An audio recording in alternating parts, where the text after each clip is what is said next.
the great halls of their house, there are assembled three who hope to one day be the world's greatest driving heroes. Created from the cosmic legends of the universe comes our team captain, the Vision Bill Fisher. Their soon-to-be Wonder Woman, Vicki Fisher.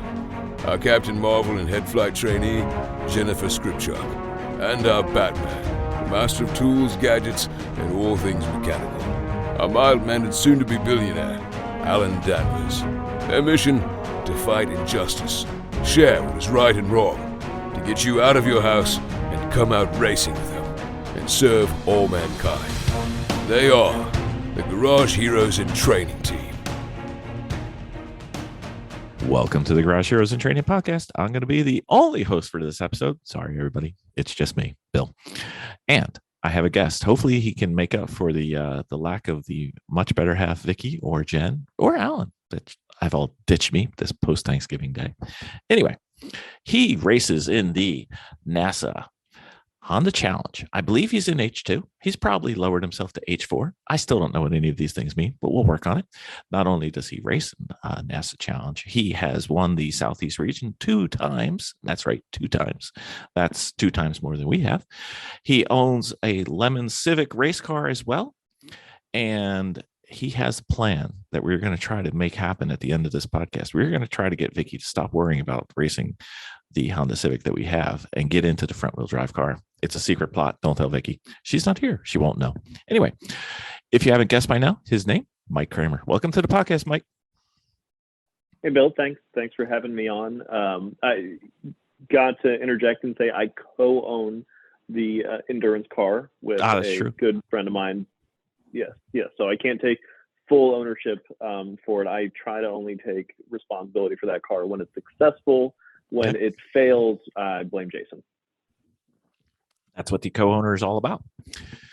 So, as most people know, I am not the best at doing the intro. So, for everybody who isn't familiar with you, could you give a little bit of background about yourself?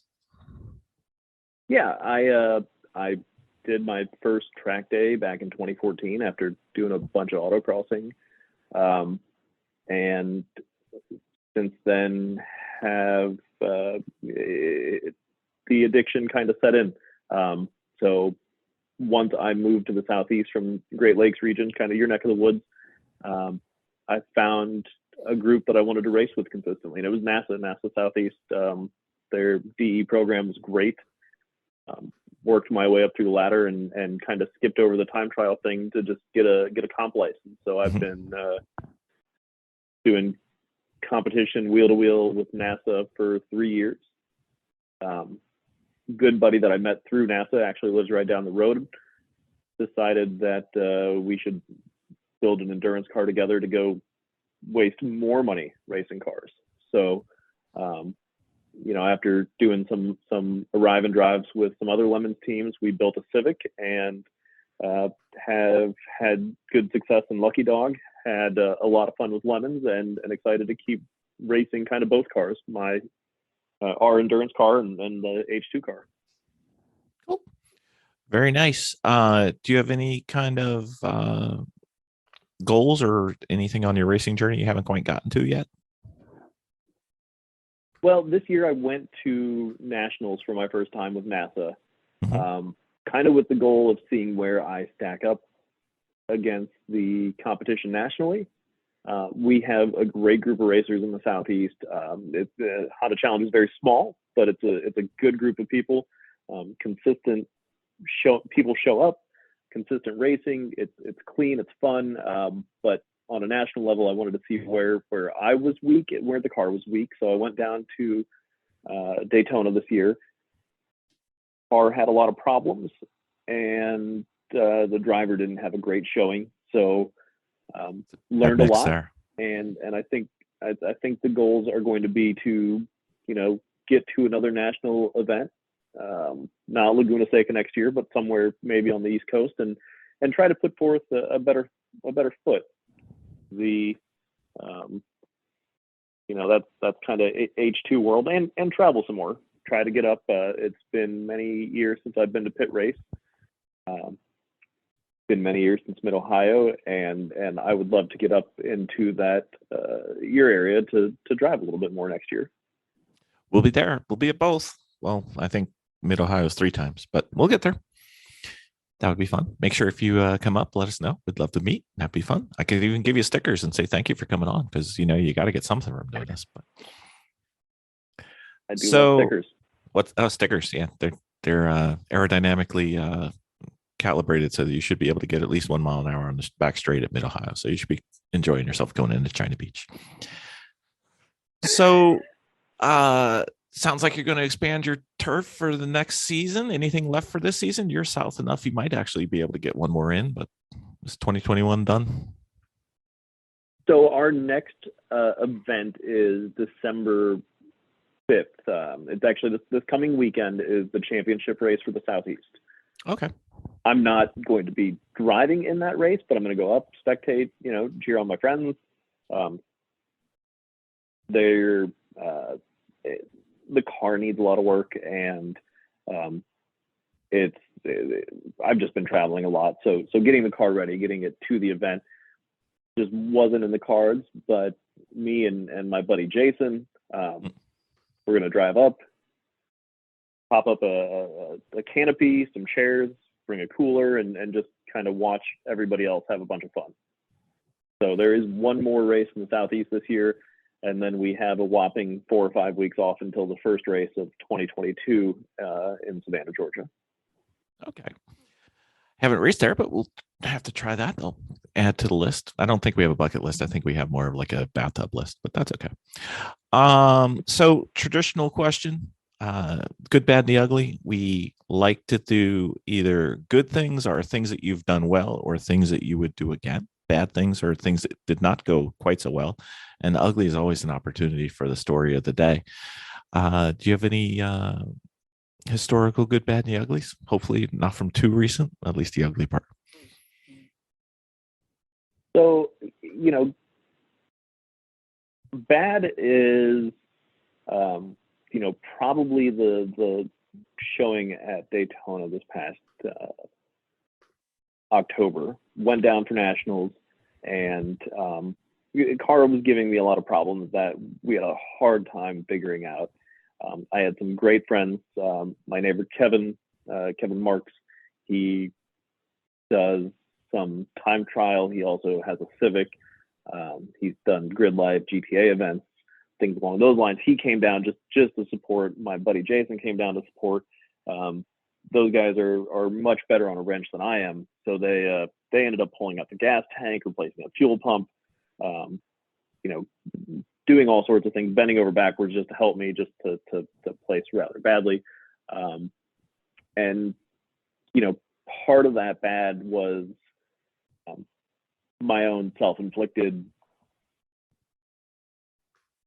brain, I guess, would be the lack of a better term. The previous year in September, my first time at Daytona, I'd actually lost control, ran out of talent, too much turn in, any number of excuses. But long story long is I hit the tire wall on the inside of the bus stop. Oh. So I could never get past that.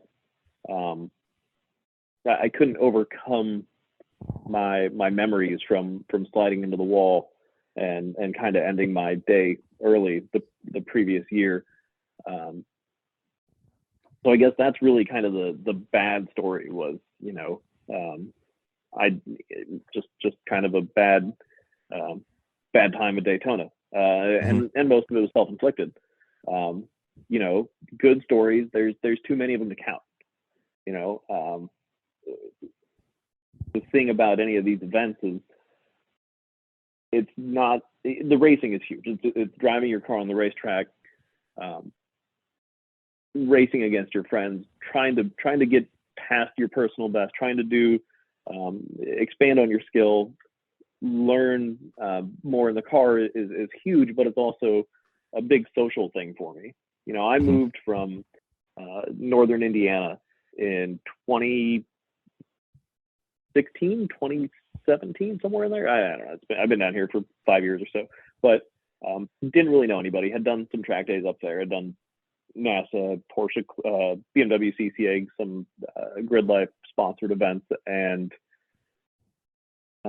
so when I moved down here, I didn't really know anybody, and a lot of my best friends down here, the best relationships I have are from these, racetrack weekends. And it's been a great way for me to meet and build relationships. And it's something that I look forward to. So, most of the good, there's been some great racing and some great back and forth with friends, but a lot of it's just, the camaraderie and the hanging out at the racetrack and the storytelling afterwards, and the friendships and the people that, while I'm supposed to be clocked in at work all day, I'm texting buddies from the racetrack. Oh, hey, it might be completely irrelevant and inappropriate, whatever we're texting about, but, or it could just be, stuff from the weekend. So, right. The good is hard to summarize in just in just one story. How about something you learned in your experience in racing, maybe even HPDs, that you'd recommend for somebody just getting started, like, to do? The biggest thing is do it and listen to your instructors. I wish I could remember all my instructors' names, and I wish that I've had some good ones. I've had some bad ones, and unfortunately, happens. You're going to get some bad instructors. But a guy by the name of Mikey Brzezinski was one of my first instructors. He's still running with Grid Life. He was a great dude. He made the experience a ton of fun for me. He taught me a lot. I had another instructor, and to this day, my instructor with NASA at Mid-Ohio. I wish I could remember him because turn one, the fast left-hander under the bridge. Yep. DE1, he's pushing me to go a little faster. Eventually, I go through a little too fast. I drop 2 off on the outside. Kind of get into a little bit of a tank slapper, and he's through the chatterbox in my ear the whole time. He's directing me once I get the car off track on the safe side, on the right side, away from the wall. He's telling me, he directed me through my whole first scary off incident.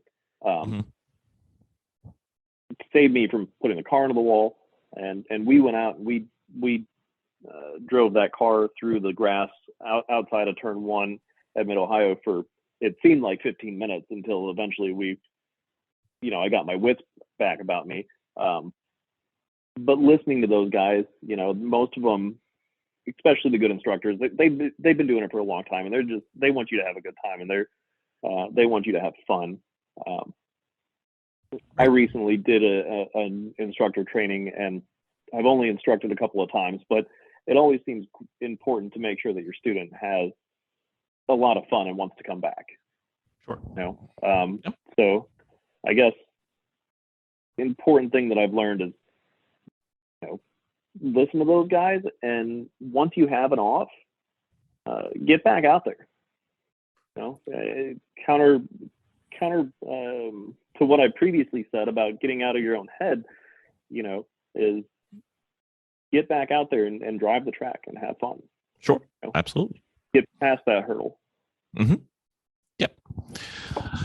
Well, that's a pretty good segue, because I think when we talked about what we talked about on this episode, we started talking about getting people into the sport and taking that first step. So I think, one of the things that surprises people, that we've had Russ Bentley on a couple times, fortunate to have that, and hopefully we'll have him on some more. One of the things that's weird is that Ross is a self-described introvert. And if you ever saw him at an event or met with him, you would think he's anything but an introvert, but he is. And a lot of people at the racetrack are, don't know the relative percentages, but they're there. So as far as, a lot of the things that we do in our past, they were kind of cliquey sports like volleyball or tennis or, whatever. Racing seems to have that reputation, but what do you think about trying to get into the racing paddock area? Well, I think I didn't want to go. I always had a million excuses why I didn't go to the racetrack. A good friend of mine who's now in Florida was racing with NASA when we were 18 years old, and he was telling me, come on out, just drive your car, it'll be fine. And I always had an excuse not to come. Car wasn't ready. I didn't have the fancy go fast parts. Turns out not important. I didn't have a trailer. Turns out that wasn't important. I didn't have, any number of excuses. You can show up at a track with 4-round black tires and good brakes and a helmet in a safe car, and just, you can go out there and just do it. I was lucky to have a friend go with me to my first event. So we were two strangers in this whole new community to us. And I had somebody there, but even if you don't have that safety blanket, I think it's important to go out there and do it. While, I didn't do volleyball. I didn't play, mainstream sports. I've always kind of had my nose in a car magazine or been looking at the internet at car stuff. I've always just been a nerd when it comes to car. And I think a lot of us we're all nerds, and we've all been in these, social situations that are awkward for us, where we're walking into this new environment where we don't know anybody. Right. But just going up and asking people about their cars, and most of us want to talk to people, and we want to help, and we want to show you the way. My friend that was just on Jamie Garcia's podcast, his name's Jason. His first time going to a track, he didn't know anybody. He loaded up a bunch of stuff in his car. He sent out a message on Facebook that was like, does anybody know anybody here that I can talk to? And he just went down and sat in his folding chair and figured it out, which, it takes some bravery to do that. I don't know if bravery is the right term. But, everybody's so welcoming. He's now a Honda Challenge racer. He showed up to a NASA event, and he's just continued to make friends. And, we're all there for the same thing, to learn, to go fast, to have fun times with your buddies, make new buddies. Absolutely. I think the impression is, always you're new, you don't know anything, and all these people, whether they do or don't, they all have this impression that they know everything, and they've been doing this for decades, and you'll never get there. They're really, from what we've seen, at least, everybody's there hoping to share the fun and have more people to go out on a track and play with. I mean, without fail. Yeah, if a faster driver or a better driver or a comparable driver, a slower driver wants to has the ability to sit in my right seat and show me something I'm not doing, just even as somebody that's raced for years, that have done this for a long time, that has been in a lot of different scenarios, like I'll take them up on that, because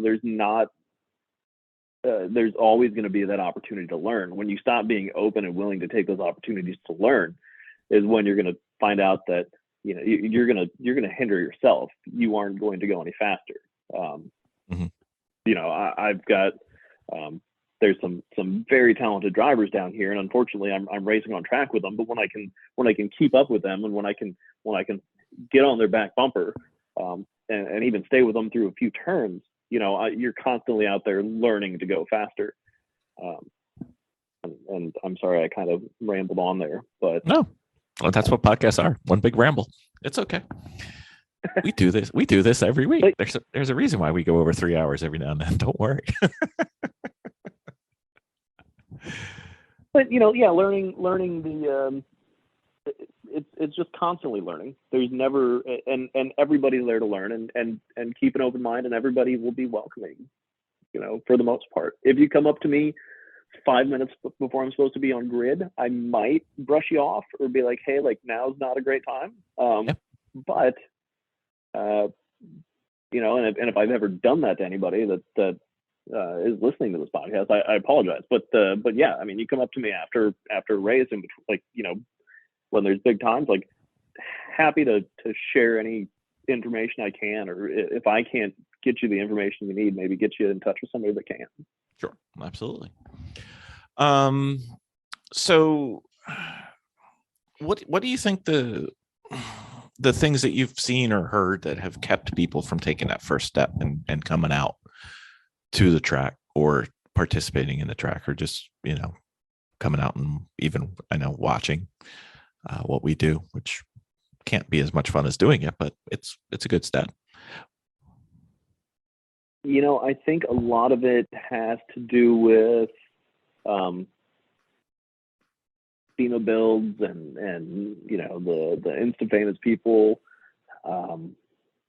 that have these crazy race car builds, and it gives people the impression that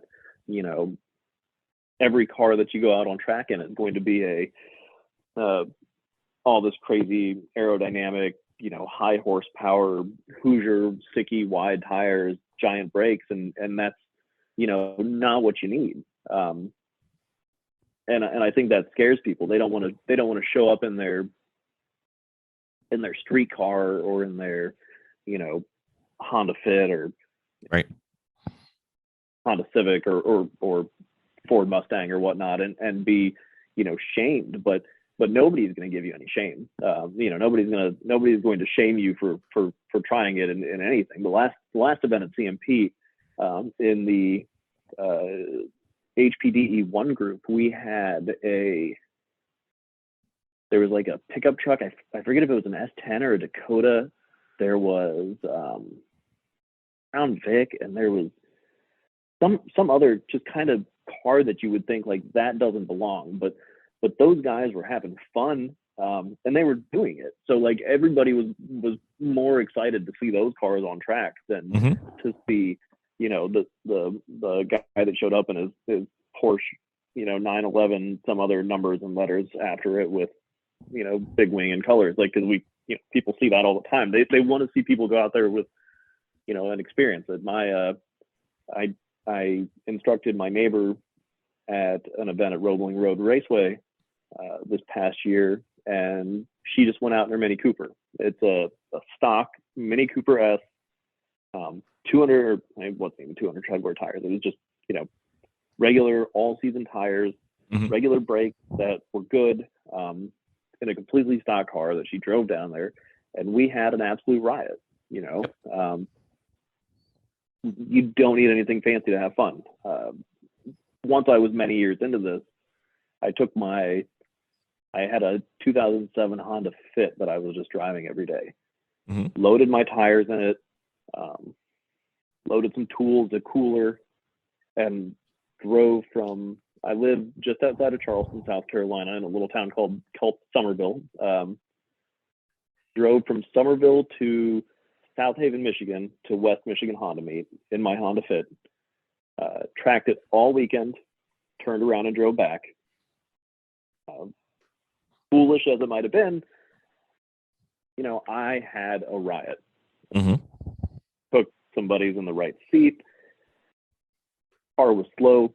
I mean, you just basically kept your foot in it and would occasionally hit the brake pedal. But that weekend was a ton of fun because there wasn't anything to worry about. The car wasn't going to break. 200,000 miles on a Honda Fit, it was fine, but it was stock. So we, and those are the kind of things that, like, rather than having some crazy build, you just go out there and what you brought. If it's safe, and from an instructor perspective, granted, I don't have many seasons of instructing under my belt, but from an instructor perspective, I would rather get into a completely stock Mini Cooper S with all the factory safety equipment on street tires and Duralast brakes than to get into somebody who shows up there in a crazy Mitsubishi Evolution with big aero and 900 horsepower, who's going to be their first time on track and might try to kill us. Yep. I agree.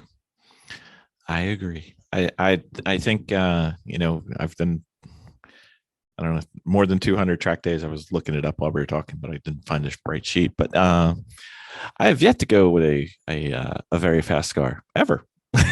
It's just, your first time, you definitely shouldn't go with a really fast car. It can only lead to bad things. Yeah, and I think there's some bad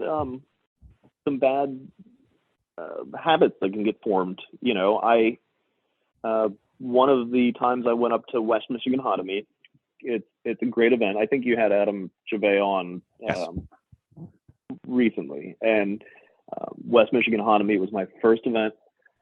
It was something that I've tried to make it back for as much as possible. Such a good time, such a good atmosphere, such good people.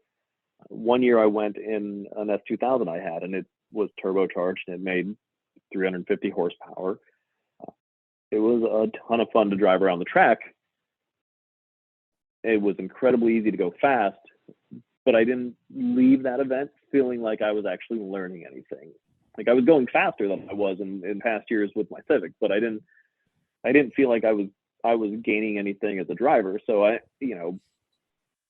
maybe I just suck, but I kind of felt like going out in a slower car taught myself a lot more than what I learned driving my, crazy fast S2000 on track. It's definitely different. You can get into the point and shoot mentality where you just kind of survive the turn and do drag races in between. So that's against the smooth and flow that mostly momentum cars require. So. Well, and there's something to be said about chasing down Corvettes in 160 horsepower Honda Civic. That gives your ego a little bit of a boost. I remember my most fun story was we were on the track at Lime Rock, and I was at an HPD event, and they had radios in the cars, and I get a call on my radio that I need to back off on the guy in front of me, and I'm in my son's stock Toyota 86, which has, I don't know, 210 horsepower. We've done nothing to this car except put tires on it. And the guy that they want me to back off on was in a 911 GT3 RS. And I'm like, really? You want me to back off on this guy? Oh, okay. I'll take that as a win. So it's kind of a weird day. Those are the I didn't race one weekend and did a DE and was out there in one of the DE sessions and just going after those high horsepower cars and in our little crap cams, for lack of a better term, and just a lot more gratification there than I feel like they're getting when they have opportunities to pass me or pass you in your 86. Like, not much of a feather in the cap for those guys, is it? No, not too much. But I think the thing that the momentum cars that we typically drive, well, actually almost always drive, when you do something wrong, it really fast. You can't cover it up with that right pedal, Yeah, that's for sure. But I guess I don't have a good rebuttal for that one. Oh, that's fine. Sorry, it's okay. That's all right. We've often run down a one-way dead end street on this podcast. Don't feel bad.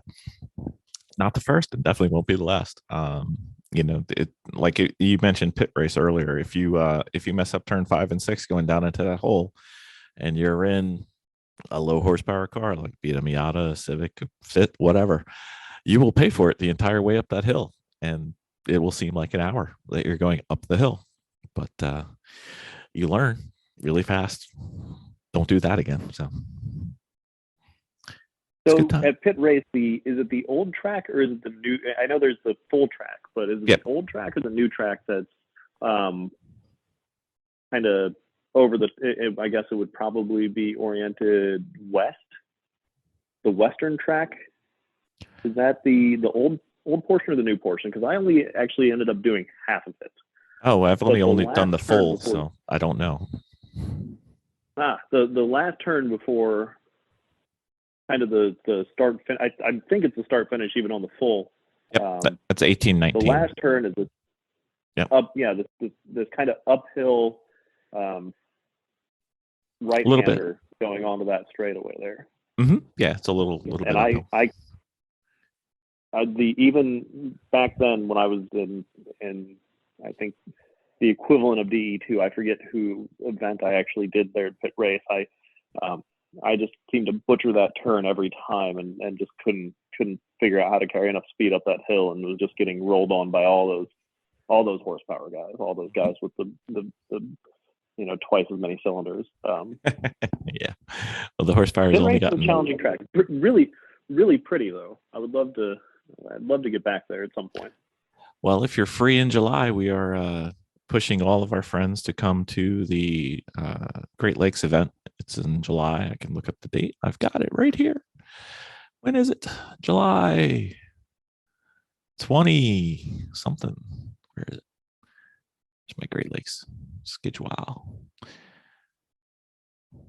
July. So I think 22nd weekend. So I think this year, we might push that to 2023. Me and my buddy want to travel, but I think we've got he wants to do Summit Point, and then we want to definitely get down to Hyperfest. Okay. If he's got a car ready, and possibly Mid Ohio. So those are all 3, 8-hour hauls for us from where we're at in coastal South Carolina. So, racing our normal NASA Southeast regional events, and on top of that, doing the endurance racing with Atlanta Motorsports Park, Carolina Motorsports Park, and who knows where else we'll find some events if our car stays together. That is the big thing we're trying to overcome. Now, have you raced the yellow car at all in any endurance races? We have not. Still being built? We have not. We're building it right now. It's a 93 Civic DX hatchback, I believe. And we're trying to digest what was done to it by the previous owners. And we wanted to change the roll cage. So we basically took the car back apart and we're putting it back together now. So hopefully we'll be having a cage party this winter with some friends who actually know what we're doing. And we'll be having that thing set up for next season. That is the plan, to be the primary endurance car. That is, so is that the D16 Z6? Is that the stock kind of EX SI motor that's in there? Yes. That is the one. How'd you land? Is that just the motor the car came with? That was the motor that it came with, and then we have like 2.5 spare ones sitting on the shelf from a friend who we lovingly call him Mr. Honda. He seems to know all this stuff. It is very beneficial to have friends that are more talented and more knowledgeable than you are. I have learned that throughout my many years is, rather than try to digest all the information and try to be the know-it-all, it's better to just surround yourself with those people. It pays dividends. I'm actually watching a video of my buddy drive around Roebling Road right now, my close group of friends here and back home all seem to be much better mechanically than I am. So that's worked out. I really don't know why they hang out with me, Bill, to be honest with you. I am in the same spot, so I understand. The Civic, do you know anybody that's had a lot of success with that? And I'm asking you these questions because our 93 Civic that we endurance race with, we've had a few struggles with it, and I'm just curious if how prepared you are with yours. Well, those are two different stories. Do I know people who've done well? Yes. How prepared are we? Who knows? We'll find out. But yeah, the Three Pedal Mafia, which is they host the Everyone Racers podcast. They were basically the ambassadors that guided us through our every event we've ever been to, essentially. But they ran their Civic forever, and they won overall in Lemons finally after some tough battles. But that car was quite quick and survived many a race, and now they're rebuilding another one. So it can be done. I don't know if it can be done by us, but it can be done. We've our struggles have been head gasket, and I've heard some grumbling from other Lemons racers that's a common issue with these D series. So I think they ran 26 races with it, and the only time they were having issues was when they had it turboed. And then they finally gave up on trying to get the turbo to work, and then they just ran it with normal stockish with a little bit of race car stuff, modifications on there, but it was fine. Cooling is a challenge. Angry you said that, because I've been pushing the car co-owner to just let us do a small little turbo on there to just give us a little more power, and he keeps telling me that no, that's a foolish idea. And I guess since we can't keep them now in our defense, the first event we did with our 93 Civic EX, same motor, kind of same car roundabout that you have. Mm-hmm. We bought it, gave the guys some money in this really shady kind of off the beaten path dirt road here in rural South Carolina. Pretty sure once we gave them the money, got the car loaded on the trailer and left there, their drug dealer was coming the other direction up the driveway to pick up the money we were giving them, is kind of the vibe we got from these people. But either way, we got ourselves a 93 Civic that didn't really run, didn't have the computer in it, and it was missing some bits and pieces, but it was ours, and we loved it all the same. But we were in it for $300, so that same motor is what we took out to the full 24-hour race at Carolina Motorsports Park. We had a team of 5 of us, really all good drivers, great guys, all NASA Southeast racers. The unknown motor, untouched, we just changed the fluid in it and sent it out there. Did 20 hours before the piston decided to leave the block. So who knows how well that car was taken care of beforehand. But right. So I can't talk too poor on that motor. The second time it blew up was on the dyno. Actually, we were just trying to get a baseline number so we could run it in time trials with NASA to do some shakedown before the Lucky Dog race. Mm-hmm. So we had it all set up. We were going to let a coworker of mine drive it in their first DE, and Jason and I were both going to TT it, and that was the race that somebody else ended up running it in Honda Challenge. So car got a lot of miles put on it that weekend, but on the dyno it actually blew up 3 days before the event. Head gasket gave way.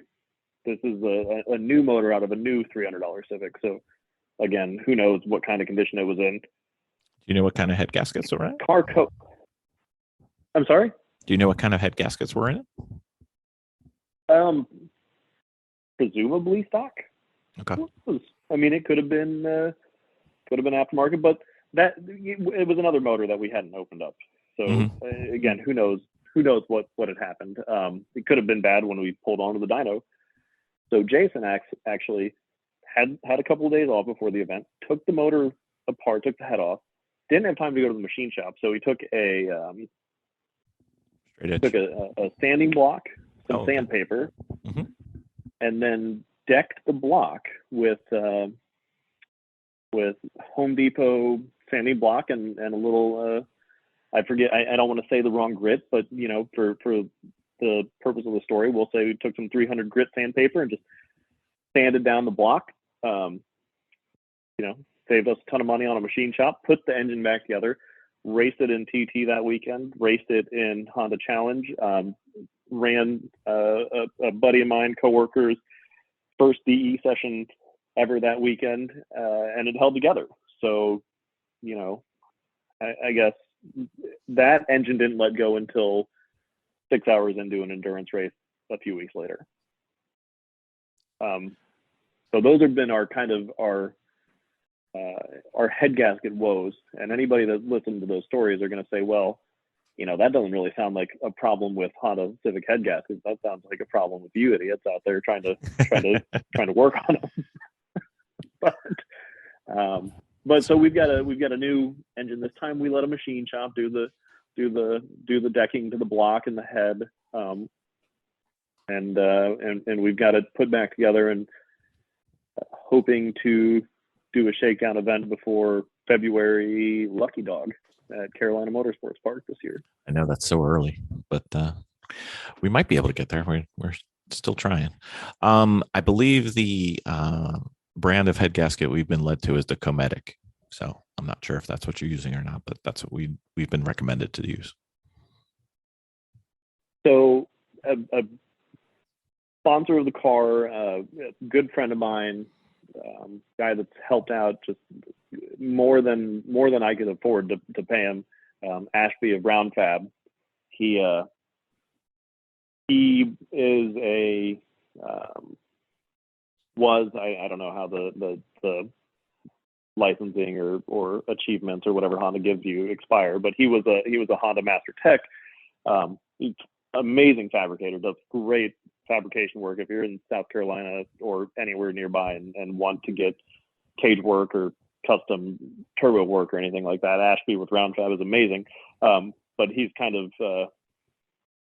pushed us to stick with the Honda OEM stuff. He's telling us that if we're going to try to make it work, to go with Honda OEM and some better head studs. So I think that's what we're trying. But as I said earlier, I surround myself with people that are more talented than I am. So I'm letting other people deal with the engine putting on. I'm just a smiling face behind the wheel. You're just there to look pretty. I'm mediocre at best at that one. Well, I'm right there with you. We could go to the same track. All right. So we had one more thing we wanted to talk about. We have a lot of more things to talk about because you're going to be silly enough to do our Fast and Furious story time questions with us. Let's do a little basic Honda challenge and then we'll get into it. What is the differences between H1, H2, and H4? I don't even know if there's an H3. Nobody ever talks about it. So apparently before my time, there were more H's. There were H3s and H6s and some other things. I'll give you my best attempt at what the differences are. There will be no grades on this. You're fine. Okay. Well, I'm going to be criticized by anybody that listens to this that knows the rules better than I do. But H1, layman's term simplifies, H1 is allowed more aero, more power, less weight, or a better power to weight ratio, better aero. They are the fastest of the Honda Challenge classes. H2 is a little more restricted. You'll have cars, with engine swaps on them. Mine is an engine out of a Integra GSR, and it has some different camshafts in it from an Integra Type R, and I can make 180 horsepower and 2,400 pounds. That's so all of our cars kind of fall into that 13-to-1 power to weight ratio, somewhere in that ballpark. Limited on aero, limited on body modifications, to try to make it more of a spec class, something where all the cars are competitive. And then H4 is going to be kind of the slower cars, even more limited. You're going to have cars more like our endurance cars with the single overhead cam 1.6 liters, the non-VTEC B-series motors, and just even dialed back a little bit more. Yep. I believe that's what we're kind of aiming-ish for. So, and part of it when going to an event, and this kind of ties into overbuilding your car and having to have all of the insta famous parts or the hot boy parts and whatnot is going to an event with a stock car or mildly modified street car or something that you just enjoy already. You're going to figure out who you want to hang out with. What classes are the fun ones? In the Southeast, we don't have H4. There's a young guy by the name of Zach who's going to be an H4 driver next year, but hopefully, knock on wood, that's still his plan. But there's going to be, one guy just out doing parade laps by himself. H2, we probably have the most H2 participants, and then we've got a pretty solid, group of 3 or 4 or 5 guys that run H1 as well. But you might be in a region, Great Lakes region has very little Honda challenge. Probably proximity to the grid life events has something to do with that, but man, his name's escaping me now. Guy with the Acura Integra that races Honda Challenge in the Great Lakes, and I feel like a jerk for not remembering his name. But he's one of the few guys up there. You might go to an event and you find out that hey, I overbuilt this car for a group of people that I don't want to hang out with. You might have this car that's built for Super Unlimited or Global Time Attack, some crazy advanced class, and you might just not even just like the company of those people and find out that I should have built a spec iron to go hang out with those guys, or a spec Miata to hang out with those guys, because racing's one thing, but again, hanging out with those people is another thing. So I try to get, obviously I want more people to race with, so I try to convince everybody to come to H2. But you might find that your region or the group that you go out with is a little bit different. You might like hanging out with the spec iron guys or the spec Miata guys, and need to build yourself a Miata. Mm-hmm. The answer is always Miata, but depends what the question is. No worries. Yes, being a tall guy and Miata problems seem to interfere with each other. They do. We have so many projects this winter. I don't know what we're doing, but it's all my fault, so I can't say anything. But yeah, we're building a Miata with a 3-inch floor drop, so we'll see how that goes. Hopefully that'll remain something I can drive and not get stolen by Vicki, but we'll see. But speaking of my lovely wife, who is awesome, you and I need to have a discussion. How do we get her to be more online with this Honda car? She's got PTSD. What? It's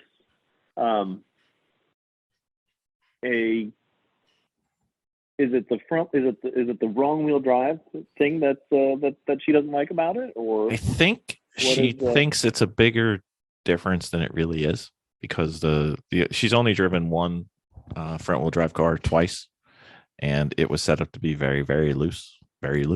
And oh wait, no, she did drive another front wheel drive car at one of our Great Lakes events, but that was set up to be very, very, very neutral, and she was much happier about that, I think. So what's the difference between a front wheel drive and a rear wheel drive car in your mind on track? Well, to me, because I've spent a lot more time behind the wheel of a front wheel drive car, they're much more intuitive to me to drive in a bad situation. But that's saying that when the back end comes around, my instinct is to put my foot into it, and in a rear wheel drive car, that's not always the case. Usually not. Yeah, I've again, going back to the great relationships that I've built at the racetracks and the friends that I've made. My buddy let me drive his TT4 or TT3 S2000 this last event down in Roebling, Boston Mahler, and that car was incredible to drive and felt smooth. So I think it's just a matter of having a nicely set up car. There's not really a big difference. Mm-hmm. Just if something starts to come around in the back end on a front wheel drive car, it's just put your foot down, and it's just kind of being aware of what's going to happen with weight transfer and pedal input, I think, is the big thing. And you're going to have to worry about that no matter what drive the car is. I think it compounds it that she was still relatively newer in her driving at that point, so she may not have had the best fundamentals at that time. So she's exceedingly improved the past 2 years. So it's fun to watch. Oh, it's and it's scary to if you've got a car that's really really loose out there, that when you turn in, that if it starts sliding on you, that's not how our street cars are set up. Street cars are set up that if you lose control, they're gonna push through a corner. The back end's not gonna come around on you. And unfortunately, the more and more I do this, the more and more I see that loose is fast. Right. And so if she got set into somebody's car that was a little loose, or was having some camber adjustment issues, some self-adjusting camber issues that we talked about earlier, that's going to be a bad experience for you. Yeah. Plus, it was both times it was on track she'd never driven on, and she's not the best at doing the homework going to the track, so that probably didn't help as well. So only made the situation worse. So earlier we were talking about you had done your first national event versus the mostly racing regionally. What kind of differences did you see between those two? We haven't ever done either, really, but did you see a big difference between the two different events and the competitors or the cars, or was it basically just the top of the field truncated on the lower side of the field? I guess I don't know. The biggest thing was probably the talent from other regions. The disparity of the difference between talent that what I personally had and what was out there racing in other regions, which the Mid-Atlantic has a huge showing for Honda Challenge. Guys are super friendly, very welcoming, very helpful. Those guys are very, very, very fast. The Texas guys, super friendly. And seeing the difference in the drivers, and there were probably some differences in the cars. Aside from that, it was still good, fun, safe, clean racing. Bigger event, more cars like yours on track at once. I think the Spec Miata class had something like 60 or 70 cars. It was all out there at the same time, and rather than, NASA is class racing. So there's 8 different classes on track at the same time as you. You might be out there with 40 cars, but you're only racing 4 of them. When you go to a national event, you get to the experience that, a lot larger field. And it's more fun if the car's cooperating with you. Sure. Absolutely. Would definitely recommend doing. Just be prepared to be humbled your first time out. I agree. We're humbled every time out.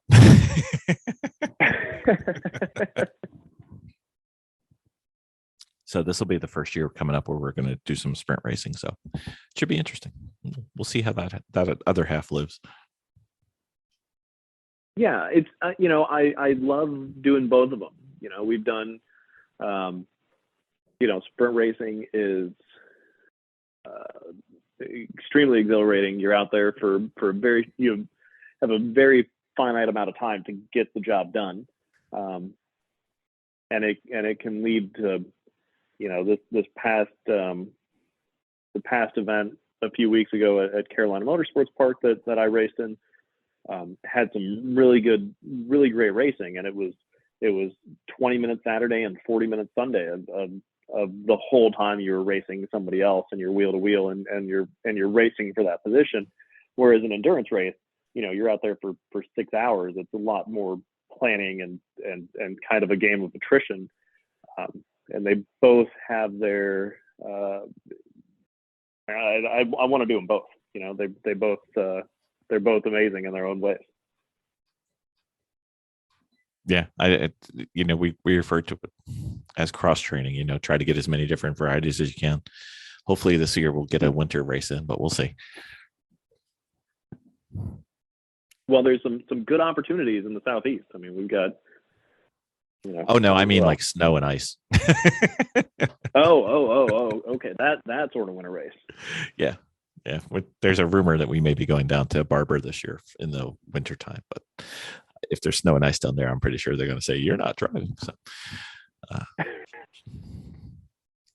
they'll also say, "What is that white stuff?" I think at least a past couple of years, I think they've gotten some snow at Road Atlanta for the Lemons race. Yeah, so that's just in a couple of weeks. We were in one of those. It was scary. That hill, turn 12 in the cold, freezing rain was just okay. Let's see what this one's going to be like. It was interesting. That hill in the 70 and sunny and dry is exciting. So yeah, I can imagine snow and ice adds a whole new element. Yeah. It's the only track I've ever been intimidated on at the entrance. Not on the track, hadn't got to the paddock yet. Just driving through the entrance, I was like, "Oh my god, this thing's huge! Such a hill! Oh my goodness!" My buddy had told me, he had said, "Hey, you're gonna crap your pants going over that hill the first time." And I said, "No. I've been on Mid Ohio. I've been on Putnam Park, Ginger. I've raced racetracks. I know what I'm doing. I'm DE2, damn it. I know, I know things." Oh, and sure as heck, he was right. That first time over the hill was terrifying. My first DE2 session at Road Atlanta, kind of another, or my first, or whichever word of wisdom that I can give somebody is pay attention to where pit in is. My first DE2 session out there, I said, "Hey, can I have an instructor?" None were available. It happens, it is what it is. So I just went out there, driving around, checkered flag. When we're using the support paddock, the pit entrance is right kind of at the crest of the hill on the left side of the track. And the whole time, the last 15 minutes I've been driving around that track, I hadn't looked for pit in. So I actually blew right past pit entrance. And rather than make the parade lap of shame that so many people have done in the past, when I finally realized pit row was 20 feet over to my left, I just kind of cut right through the grass at Road Atlanta and took a little shortcut onto pit road. I don't know that anybody ever saw it. Nobody ever said anything to me. I'm sure they were just happy I didn't screw up the schedule for the rest of the day. But Mike's word of wisdom is look where pit in is, because that's good information to have. Yeah, we were on the other side of the track, so we had a few cars on the first few laps who were taking unexpected pit stops because they just, instead of going down the hill, they went into the pit lane. So that was funny as well. So it's always good to know pit out and pit in. Yes. Yeah. And mind the blend line and all those rules they tell you in class. Mm-hmm. Mm-hmm. Do you know what we're going to... no matter what, in class, they never seem to tell you, "Hey, look where your pit entrance is." No. They'll tell you to look at the flag stations, though. Lots and lots of times. Mm-hmm. Yep. Very good, important information. Absolutely. Both of them are. So, Mike, do you know what time it is? Fast and Furious question time. It is. Are you still game for this silliness that we do? Sure. Actually, full disclosure, I haven't. I'm going into this blind. I haven't listened to any of your episodes that this has been a part of. No worries. Or far enough in. That's probably better. That's why you said yes.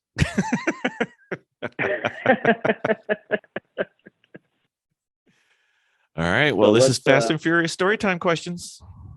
We're going to start with the easy one. What was your first car and what was your worst car you've ever had? So, first car was, I'll just say it was a Honda Civic. It was a 93 Honda Civic. It was a fine car. It was probably the worst car I ever had, but it was still a good car.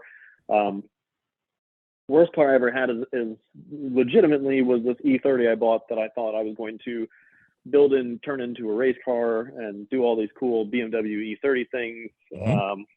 and it just turned out to be like beyond my skill set for repairs. So I'll say that E30 was probably the worst car I've had. All right. Very well. Matching the car to the skill set is very important. Yes. Let's see. What is one thing that nobody knows about you that would surprise them? More worried about the surprise them part than the nobody knows. What would surprise people about me?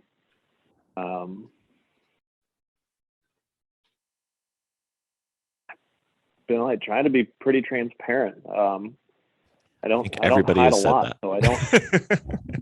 Yeah, I can only imagine. You know, had I prepped and done my homework better. Okay. Hey, prepping cars is tough. Prepping for podcasts is useless. So don't worry about it. We're good. All right, we got one. This one's pretty easy. I've stolen it from another podcast who is hosted by Spike Ferenczen, and hopefully we'll get him on here one day when he decides to lower himself to our little podcast. But there is this concept that they came up with that's called the taproot car. It's the car that got you to be the car guy or girl that you are. And it was the car that when you were growing up, something started this whole thing. So what is the car that we can blame for you becoming the car guy that you are? Could be a Hot Wheels car, could be a neighbor's car, could be whatever. So, and this might fall into the category of things that nobody knows about me as well. This might be a 2-for-1. There we go. Growing up, like kid bicycle, riding my bicycle up and down the cul-de-sac in suburban Indiana, there was this kid that had, at the other end of the road, had a Fox body Mustang. It was green. It had those auto vent shade headlight covers. And it was just the coolest thing, you know. And to me, I was like, oh, that's a sweet car. So unfortunately, first car I was really a big fan of was a neighbor's Fox body Mustang.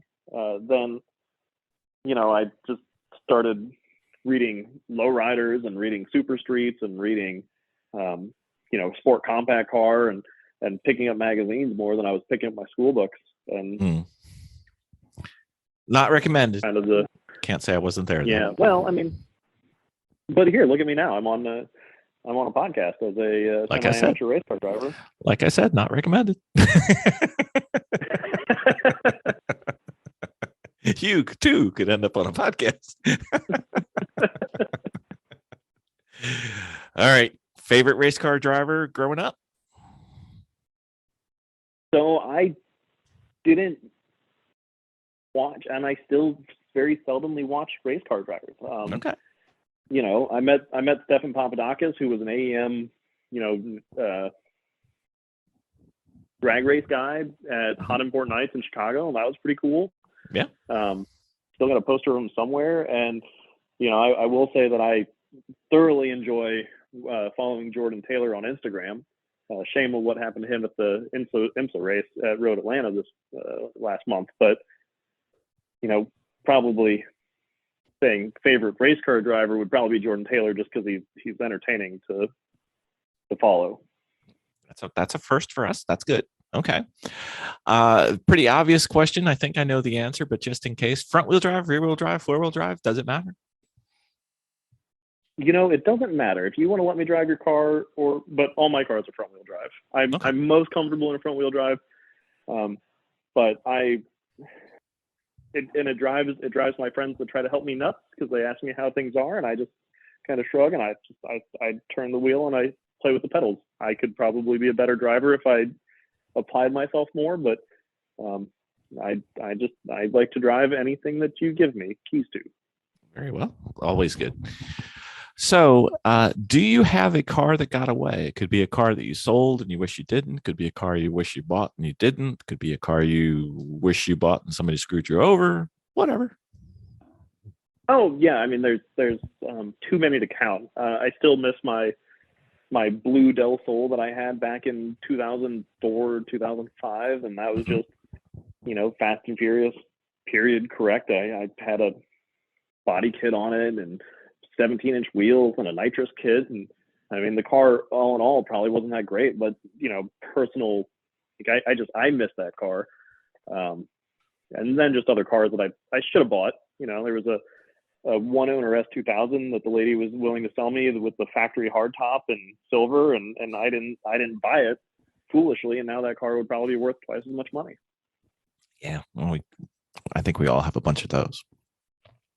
Eventually, you just run out of room. But anyway, so given your recent experience at nationals, this question is appropriate, I think.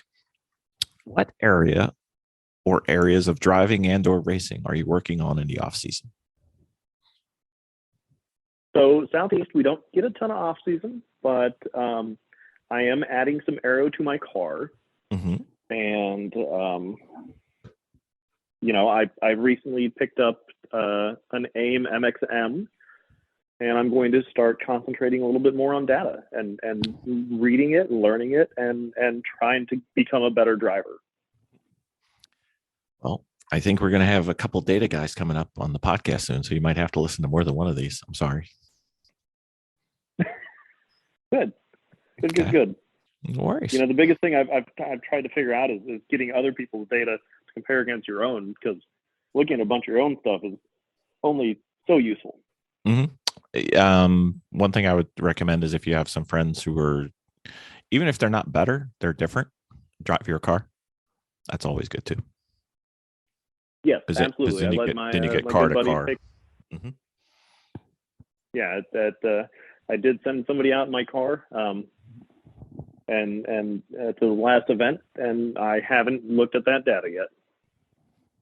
Because then you take the car. But that was kind of the idea behind it. Exactly. All right, classic question that every race car driver seems to get, and the answer is usually not that impressive. What is the fastest you have ever driven? Where and when? And in what car? Probably Daytona. I mean, just 140 on the banking at Daytona. I think I did 142 with the wind in my back. I don't know how the car did it, but according to at that point it was just Race Hero on my phone. That's what I did. Well, I mean, your car is not exactly aerodynamic from the rear, so a wind at your back is like pushing on a brick. So it probably got a couple miles an hour, I would think. All right. Well, this will come as a surprise to you, but we have this plan. We're going to win the lottery. We are going to get a desert island, and on the island, we're going to have a race car track built. And as a thank you for coming on the podcast, we want to make sure that the cars are appropriate for our guests as our way of saying thank you to you. So which 5 cars do we need to have on our island for you when you arrive? Just 5 crappy Honda Civics. So as they break, we can just keep replacing them.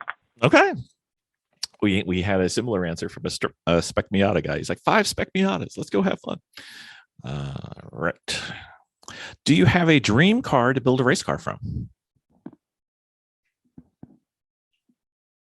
That's a kind of a tough question. I mean, I just kind of really want to keep racing with my buddies. So whatever my buddies are driving, I want to keep driving with them.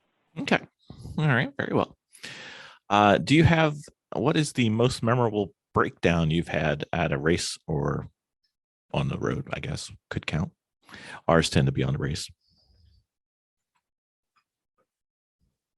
So either inner control arm coming out at the end of the back straight at Road Atlanta, going into 10A. All of a sudden in the brake zone, I had no steering and I went straight into the gravel. Or when I vented the block on the Lemons car, it was really quite nice. The sun was coming up, CMP 20 hours into the race, downshifted to turn 12, made the left-hand turn at CMP and went to accelerate and flame shot out from under the hood. Both of those were not good memories, but memories. Yeah. Well, I'd rather have it at 10A than 12. Yeah. I mean, I guess bad things can happen on either. Luckily, I just got towed out of the beach, put a new inner tie rod on with the help of a Spec 944 racer who, again, more talented than I am, got the car lined back up and went back out. Oh, no harm, no foul. Awesome. Any great stories that you might have from your first few times at the track? First 2 times? Are we limited to that? First few times. Anything stick out?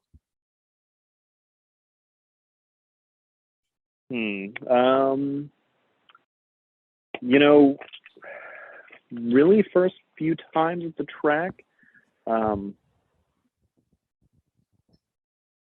guess it's always stuff that happens in the paddock. It's never big, huge, memorable things that happen on the track, and it's just good memories with buddies. These About stories, the people. It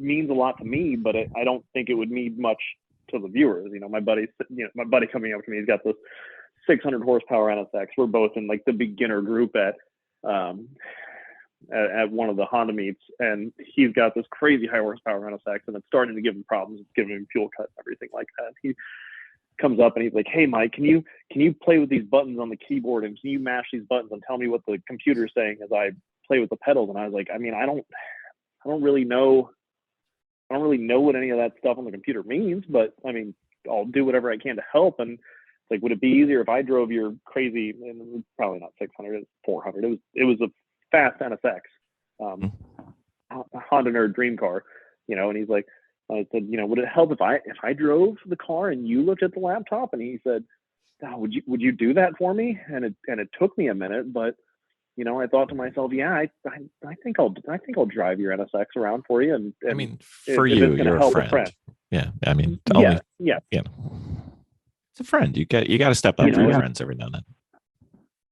Absolutely. And most of the time it's just been in the paddock afterwards, over beers, over drinks, over sodas, and we're just all hanging out, having fun time, with a group of friends. Absolutely. So what would your ultimate road trip be, to and from, and in what car?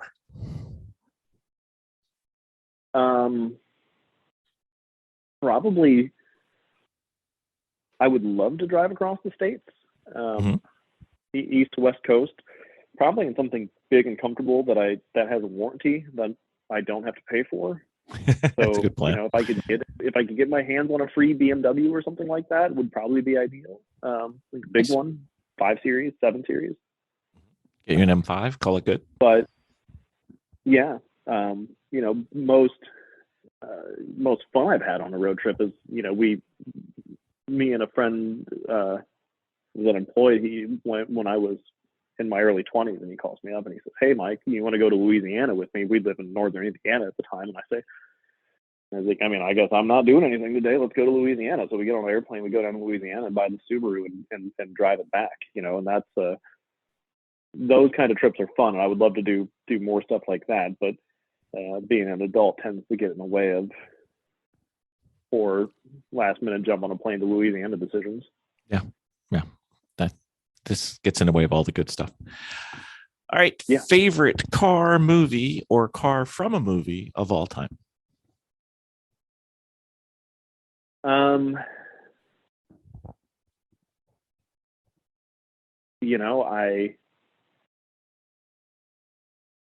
like the original Fast and Furious. I don't watch it for any real core value. It's more of just a memory. That time that I left the theater in my 1990, watching it in the theater with friends, and I left the parking lot of my 1993 Honda Civic that was black, just like the one that they stole the VCRs from on the truck. I guess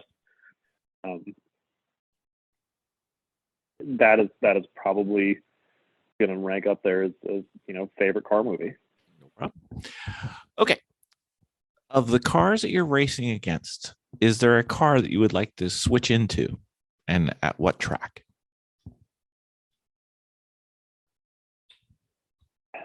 I would like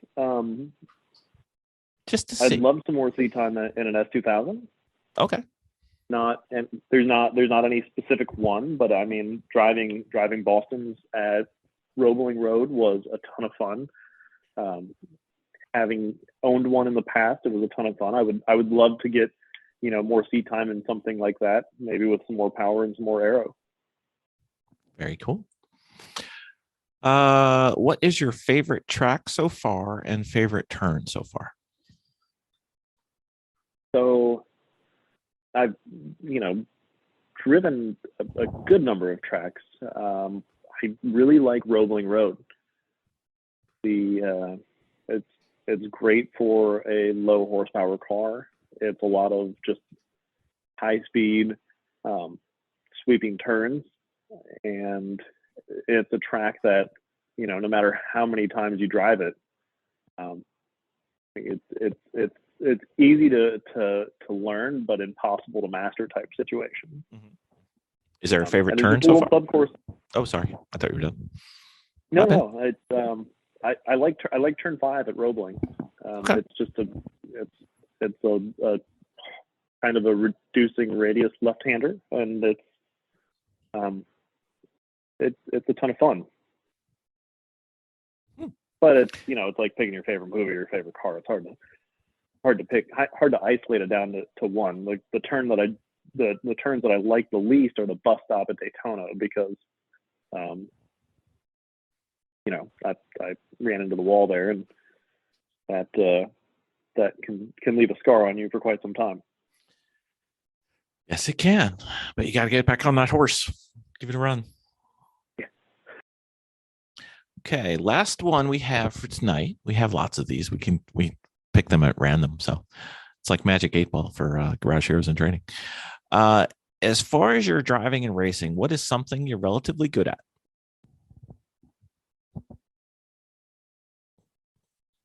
You went mute.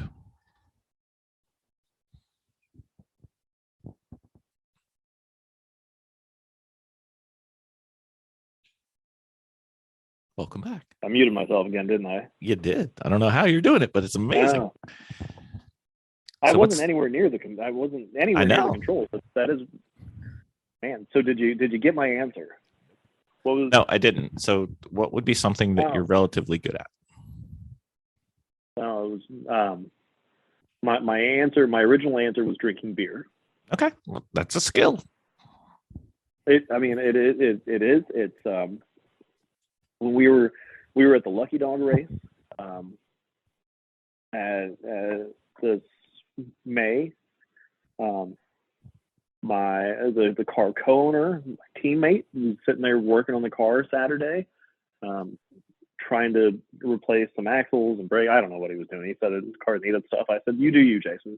And I took my golf cart and my bottle of whiskey, and I went over and found the people in Lucky Dog shirts and said, "Hey, you guys want some of this whiskey?" And got to meet Eric and some of the other Lucky Dog officials, and poured drinks and made friends and got some insight into how to start the race on Sunday. So although you would think that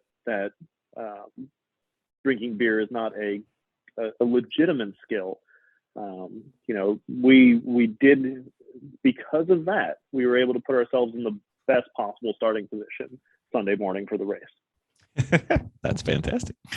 Eric's Honda was the one that Vicki drove, actually. So what is something in your driving or racing that needs a little bit of work or focus? I mean, it's numerous. It's constantly learning. Trying to go faster. Are you still with me on the phone? Yep.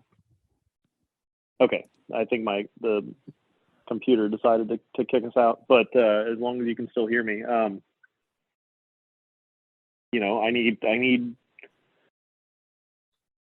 need to go faster around turns. It seems like a silly thing to say, but get that corner speed up, get the exit speed up, and concentrate on trying to find time. So do you think it's entrance or exit or mid corner, or where do you think you're losing relative to your peers? I think just keeping corner speeds up, going and entering too hot, not carrying enough speed through the corner, having to overslow for the corner. I feel like some of my I think my fastest time around Roebling Road was actually doing a DE session before I even got my comp license, because once you're racing wheel to wheel and you're if I go 4 off in in a wheel-to-wheel race, my race is over. I'm not catching up to whoever just passed me. Right. In a DE, it doesn't matter. You can spend half the session out in the dirt. You're not gonna win anything aside from hopefully coming home with a shiny car. So yeah. The trophies are very small. I think I might have even gotten a little lazy. Sorry? I said the trophies for HPDs are very, very small. Yes. You know what? You just survived the Fast and Furious storytime questions. It wasn't that bad. All right. Well, that wasn't. No, that wasn't as bad as you had it out to be. Under promise and over deliver. That's what you do. Absolutely. So you're not satisfied until you're not satisfied. Exactly. So if anybody wants to keep in touch with you or follow along with how you and your team are doing, is there places they should be looking? I'm on Instagram. I'm Argyle Civic. The hood of my 91 H2 Honda Challenge Civic has been Argyle for the past 10 years. So that is my Instagram name. Facebook, I'm Michael Kramer. Pretty generic looking white guy with probably posing with a Taylor Swift cutout in my profile picture. And and if you drive a car somewhere on a racetrack east of the Mississippi, we probably have mutual friends of some sort, so it shouldn't be hard to track down. This is true. Well, thank you for reaching out to us, and thank you for coming on. Sorry we couldn't get the rest of the crew in here. We'll have to have you on again when the lovely ladies come on. Absolutely, it's okay. Not the first time I've scared off some women. Yeah, unfortunately, I can say the same. Yes. Thanks, Bill. It was a lot of fun. No problem. I hope you had a good time. And, you might get stalked by Jamie soon. Perfect. All right. Thank you, sir. You have a great night. You too.